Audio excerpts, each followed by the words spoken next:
Dans l'Aude, 39 maisons seront démolies d'ici la fin de l'année, comme ici à Coufoulins.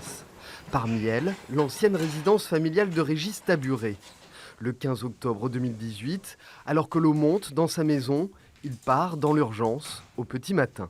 Au retour, quand on est arrivé vers midi, j'ai vu que la maison, c'était dingue, un truc de fou. Il y avait peut-être 30 tonnes d'embâcle devant la maison, on ne la voyait plus. Et alors dedans, c'était broyé, broyé, broyé. Il ne restait plus rien. Un intérieur ravagé, inhabitable et une résidence en pleine zone inondable à la valeur fortement dépréciée. C'est pour ce cas de figure qu'a justement été inventé le fonds Barnier. Le dispositif permet aux mairies de racheter les maisons les plus touchées par une catastrophe naturelle. Les communes peuvent ainsi démolir puis réaménager les quartiers les plus vulnérables.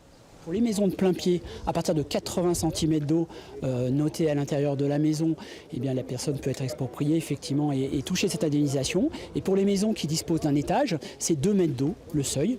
Et donc au-delà de 2 mètres d'eau, on considère que les personnes ne peuvent plus être à l'abri dans leur maison et donc on leur propose cette expropriation. Les maisons sont rachetées à valeur d'usage, sans tenir compte des dégâts et de leur vulnérabilité aux crues. Pour les inondations de 2018, une innovation a en plus permis de raccourcir les délais. C'est un organisme d'État, l'établissement public foncier, qui a acheté les maisons et non les mairies. L'EPF revendra ensuite les terrains nus aux communes.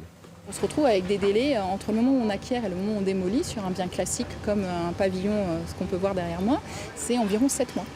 Alors que habituellement, c'est combien de temps ? 1 an, 2 ans, ça peut être très très long. Le dispositif préserve les budgets des communes les plus fragiles. Mais surtout, il permet aux sinistrés d'entamer plus vite leur reconstruction. Il faut qu'on avance, en sachant que toute la partie financière et tout ça est close, et toute la partie administrative aussi. Donc c'est un soulagement et ça nous permet d'avancer et d'aller vers un projet. Nous, c'est une maison en haut du village. À Coufoulins, une vingtaine de maisons devraient être détruites. En tout, près de 170 dans 20 communes du département. Des villages qui pourront enfin, 2 ans après, commencer leur reconstruction.